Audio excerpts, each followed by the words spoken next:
እናለን በመቀጠል የተከበሩ አቶ ከማል ሀሺ አመሰግናለሁ። የተከበሩ አፈ ጉባኤ ክብርት ሚኒስትሯንም እንዲሁም ከሷ ጋር የተገኙትን አመራሮችን አመሰግናለሁ።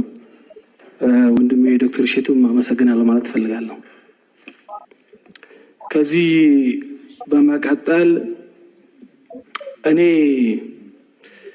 ማራሲዮ ጥያቄዎች የበለጠ የሚያያዙት ያው እንደምታውቁት በቅርቡ መራጭ ህዝብ ጋር ሄደን አዋይተን ስለመጣን ክብርት ሚኒስትር እርሶ የሚመሩት ሴክተር ደግሞ ያው የሰው ፍላጎትን የሚሻ ስለሆነ ከዛ ጋር የተያዙና ወደዛ የሚያደሉ ነው የሚሆኑት። አንደኛው በዚህ አመት ህዳር ወር አካባቢ ወደ 16 የሚሆኑ መንገዶች